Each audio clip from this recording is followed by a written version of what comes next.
Hello, listeners. Welcome back as we are dropping another episode in our series sponsored by our good friends at Railsware. Railsware is a leading product studio with two main focuses, services and products. They have created amazing products like Mailtrap, Coupler, and Titan apps, while also partnering with teams like Calendly and BrightBytes. They deliver amazing products and have happy customers to prove it.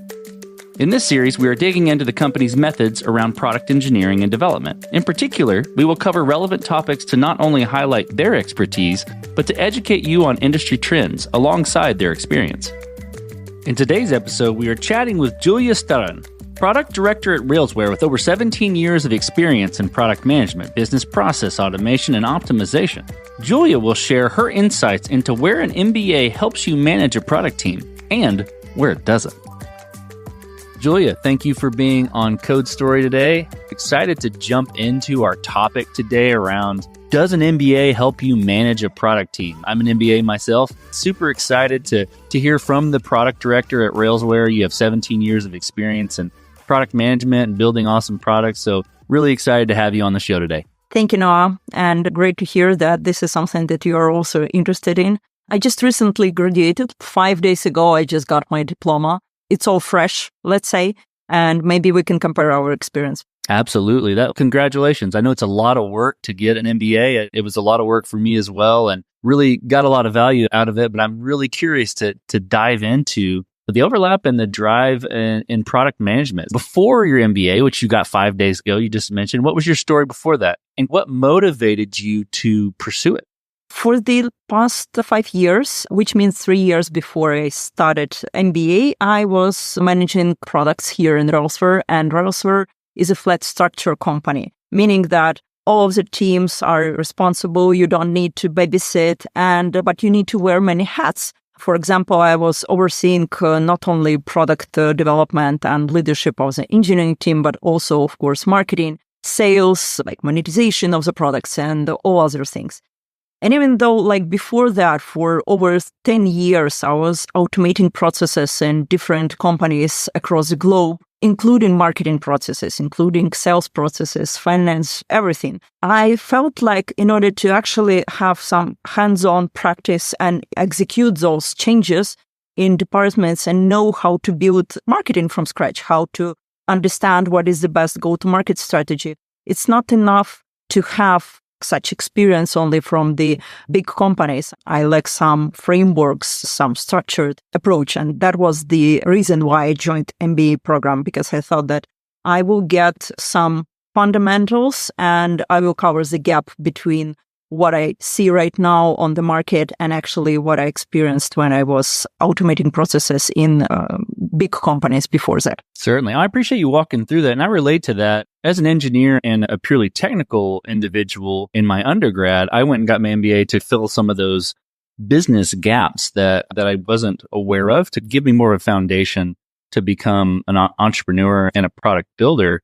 To jump right into the gaps, right? What real world gaps between MBA theory, right, which is fresh on your mind, just finishing, and product management practices did you discover at Railsware? Those real world gaps between the MBA theory and product management? Main thing is that all of the MBA information that I got, except some ad hoc courses, let's say, so everything that is inside the main program, let's say, it's all built on some structured hierarchies, slow changes. So more tends to cover how it works in big corporates, but not small startups. For example, even in small details, we are using Slack, and this is something that everyone are aware about. And on time management course, they still teach how to deal with emails and how to overcome the full inbox.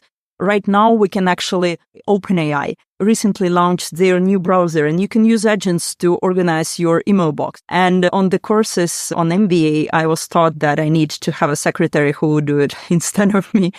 And it's all on different things, not only on the time management part, but also on the leadership, like how you build your relationship with people.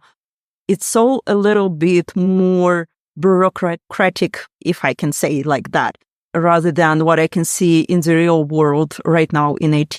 And of course, speed of change, because you need to adapt so fast currently. And also a little bit what I lack there were a lot of talks around AI during the conferences and some ad hoc courses. But in the main program, of course, it's proven, years of proven track and the keywords like that. But of course, it does not include any AI practices. And I can imagine probably why. However, it feels a little bit outdated. As you're describing, that's the word that came to my mind, was outdated. And perhaps over time, perhaps as AI becomes more mainstream and trusted, we'll say it's already becoming pretty mainstream, but trusted, maybe it'll become part of that training. I'm curious also on the MBA training, did it help you with the people management side of leading product teams? There's product management itself, there's delivering the product, but it's also the product management side, leading product managers themselves. Did it help you in any way there? Actually, it only validated my prior leadership approaches. So that's probably the only thing that I didn't change a bit after used a lot of things that I learned on marketing courses, for example, or sales or strategy, like finances, those kind of things. However, from the people management, it feels like the experience that I got. And of course, as I was a leader and I was growing for 17 years, I was managing pretty big teams, like 70 people. I participated in many different trainings before dedicated to leadership skills. So that's probably only confirmation of that there is nothing new over there on the market from the leadership perspective. Of course, no one is using like burger feedback, for example, right now, right? But it was known already for 5 years, so nothing changed from this perspective. What I actually wanted to hear, for example, and I did not, and this is something that if I will at any point of time pursue, for example, PhD, so if I will pursue at any point of time PhD, I will be writing about the management and leadership of neurodiverse teams, like people who has autism or ADHD, for example. Because in IT world, it's pretty common that great engineers, they're genius, and not usually, but sometimes geniuses, they are not neurotypical, right? And this topic only recently became like not stigmatized, and people are openly sharing that they have ADHD, for example, and they still are CEOs or super talented architects or engineers. However, there is no fundamentals on how to manage, how to change the approaches of setting up the goals, for example, or regular management. So nothing like that. This is a super new topic, and this is something that I'm interested in. And it was not covered during the MBA. I would say that if I will pursue this goal and our success there, then I will create my own course on this topic for MBA.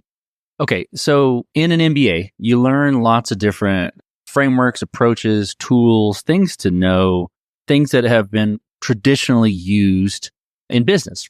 And a lot of them can help with uncertainty. A lot of them can help with problem solving, project management, accounting, all those sorts of things. But in particular, uncertainty. Did your MBA help you manage uncertainty, or did it overcomplicate things, specifically in the realm of product management? Now, it actually simplified things. You indeed get a lot of frameworks and specific real-world examples where they worked and where they did not, and why it didn't work at that specific case. And then you can actually pick up whatever framework at any point of time. So it helps when you're unsure where to start. Definitely you have a lot of foundation how to make more decisions that actually more conscious, let's say. However, it can be overstructured, let's say. So I had this issue even before MBA that I started to build structures even when they are not needed. So kind of second case, and let's build a process that will cover such cases. And sometimes it's not needed.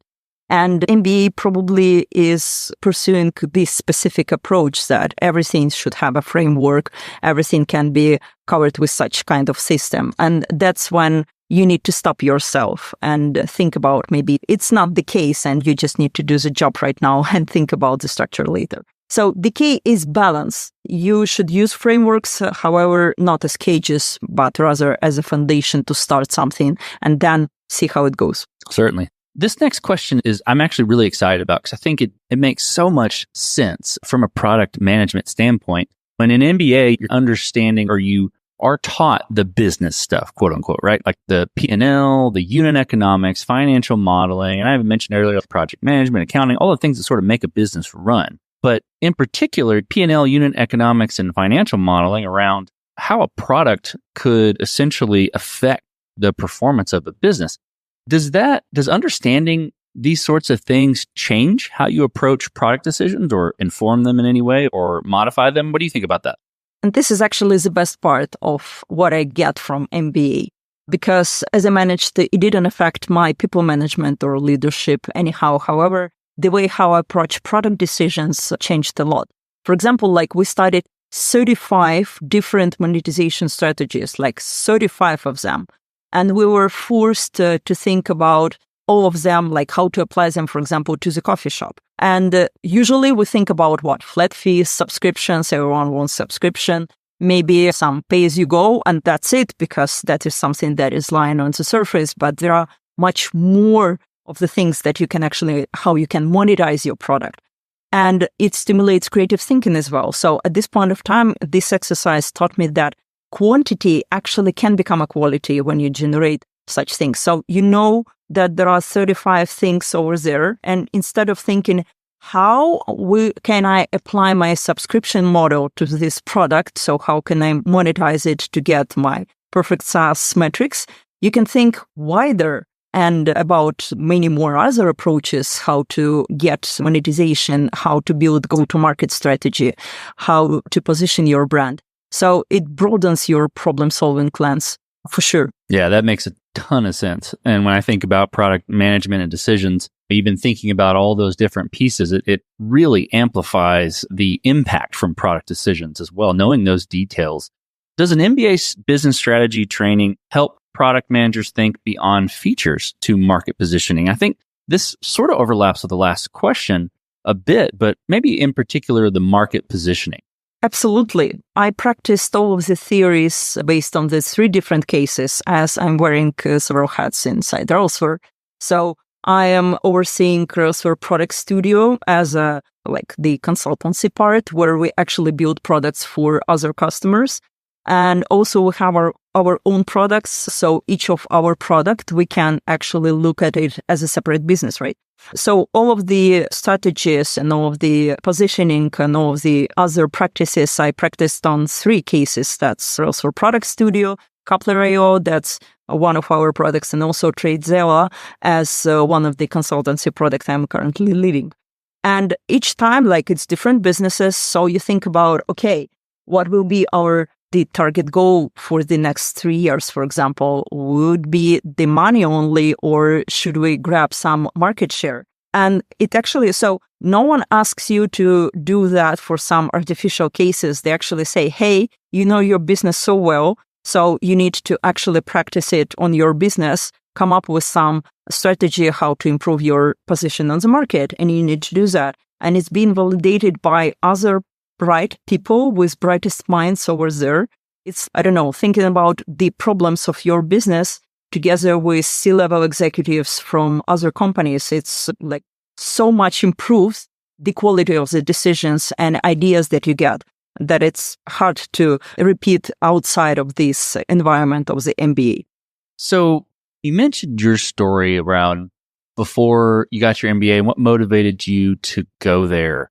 For someone who's already managing product teams, when does pursuing an MBA make sense versus other learning paths, right? Because you maybe could piece together some of these things, some of these frameworks, these tools, these approaches. You could go other routes to learn things. But for the MBA and for the MBA specifically, when does it make sense? I would say 2 cases. So the first one is when you look at the product manager skill matrix, let's say, when you will ask, what should product manager know? You will get a lot of things, but one of them would be helicopter view, visioning, things like that. And this is something that, if you will try, how can I train it? You will not find it. It's not, Mixpanel course. This is something that is really hard to get unless you actually start to practice. So when you have your own product, you must do it. But you don't know how, so you will definitely make some mistakes, you will fail. That is why we have that 10% rate of survival for all of the startups. But as a product manager that works in big company, let's say, you almost don't have possibility to practice this. And you can ask your mentor, but then mentor also say, I don't know how. And this is exactly the moment when MBA comes, because you will learn how to do it and you will have ability to practice it. So as I mentioned, I did my, let's say, homeworks based on the 3 different businesses that I am currently overseeing here in Railsware. But also I was engaged, for example, in a startup of my colleague from MBA. And currently, in several weeks, I will visit Web Summit with his startup as well, because I know so much about his business. I helped him to build this pitch deck, and he already raised some of the investments that I decided to help him a little bit further. And that's actually the second thing. So I mentioned that 2 cases. So the second is to broaden your network. Everyone says about networking, but it's not about just have a lot of people in your LinkedIn. It's about have connections with people who can actually help you to get investment or review your pitch deck. And that's exactly when MBA colleagues can help you, because they all are super qualified specialists, high-level executives or business owners. And their point of view is unique, and you have many of them. So you can run your idea with them in a classroom, within 5-10 minutes, you will get so many challenging questions that you didn't think about that you won't get anywhere else. That makes a ton of sense. And those other MBA folks and being qualified essentially for the conversation, so to speak, is super valuable. I've got one more question, and this is going to be based on your personal experience. What's your biggest surprise about how an MBA education did or maybe didn't change the way you approach the realities of product team leadership? I could probably cherry pick some things from the questions we've asked and the things that have been helpful and the things that haven't, or maybe haven't changed or validated the way you talk about people management, validated the way you do things. I'm curious what your biggest surprise was. For example, I expected no new knowledge in some of the areas because I am also teaching MBA courses in other business school. It's related to process management. And then yet, even on the business process management course here in MBA, I learned some new approaches. We got people from different business schools around Europe who were providing us trainings from St. Gallen University of Switzerland, from Krakow Economical University, from Italy, from France, and all of them bring different perspective from United States as well. So different countries, they like different frameworks and different approaches. And what I learned during my career was mostly taken from what we use in Ukraine and Poland, while other countries actually have other things that are popular there and they work. So it expanded my knowledge a lot, while I didn't expect it, to be honest. However, for example, from managing people perspective, as I mentioned, it didn't change anything, even though I thought that can actually help. The real shift currently is how I articulate the strategy, how I connect this business and product, and how I articulate my thoughts to business owners. So currently we're talking with same words. We are discussing the same things, and I can say that, hey, it's usually in business, you don't do that at this point of your company growth. We need this strategy, or for example, we can try that market and stuff like that. So you start to operate with more high-level concepts, and you have this vision of how business should grow at different point of times, which I definitely didn't have before. That fits with the answers you've given the questions too. I really appreciate you being on the show today, Julia. You really highlight that an MBA is valuable. MBA techniques can feel a bit outdated, but can validate some other management techniques. They've simplified things for you when it comes to product management. And the best part is understanding the business stuff, which helps you change how you approach product decisions, fuel product decisions to maximize impact to a business based on those product decisions. So I really appreciate you being on the show. I think it highlights a lot of really great stuff about the MBA. Thanks for inviting me. Have a great day. Thank you.